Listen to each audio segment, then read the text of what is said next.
In the meantime, there are growing questions over how the White House handled the IRS scandal and whether or not the president knew anything about the targeting of conservative groups by the tax agency. Washington Post reports that several senior aides, including White House counsel Catherine Rumler, knew about it, but tried to shield the president from any second-term scandal that might have jeopardized his presidency. That, however, is a claim not everyone believes. Here's the House Speaker John Boehner last night with Greta. It's pretty inconceivable to me that the president wouldn't know. I just put myself in his shoes. I deal with my senior staff every day.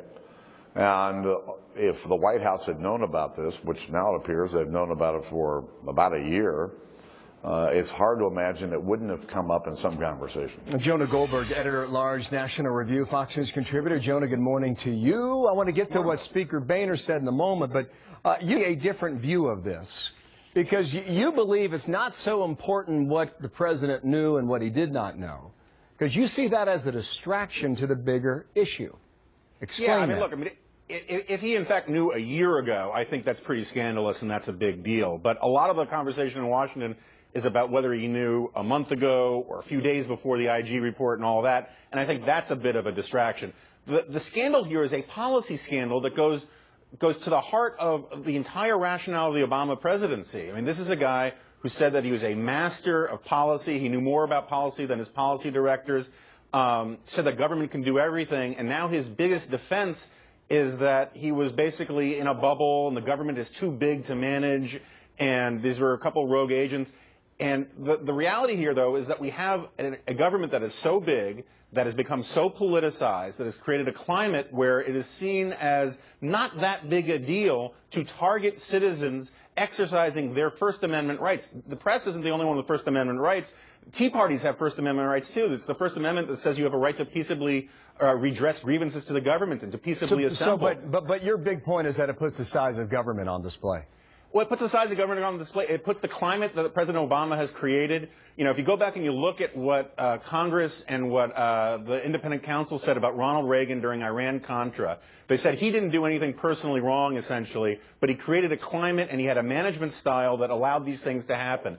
President Obama has set the tone from the top down by an approach to government, as Mitch McConnell says in today's Washington Post, that is a culture of intimidation. Anybody who disagrees with them, any group that is on the other side of a public policy issue, is considered to be illegitimate and somehow dangerous and malignly motivated. And okay. I think that's a big part of the scandal. I understand the point you're making there. Talk about what Speaker Boehner told Greta last night. He says it's inconceivable the president did not know about this.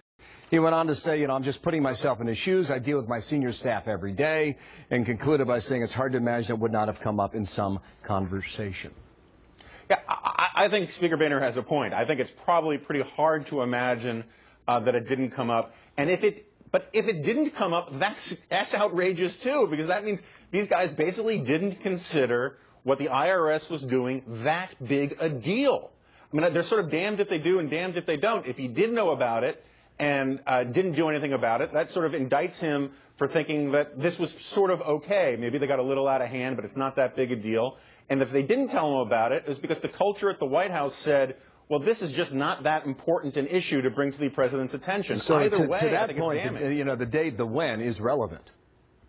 The when is absolutely relevant. And if the when is last week or a month ago, I don't think it's a big deal. If it's a year ago, then it is a really big deal. And since the story from this White House has changed, I think 6 or 7 times about when they knew and how they found out and all of that, the idea that we should take their word for it now strikes me as ridiculous. All right, Jonah, thank you. Jonah Goldberg, editor-at-large, National Review. Good to have you back with us today. Thank you. Great to be here.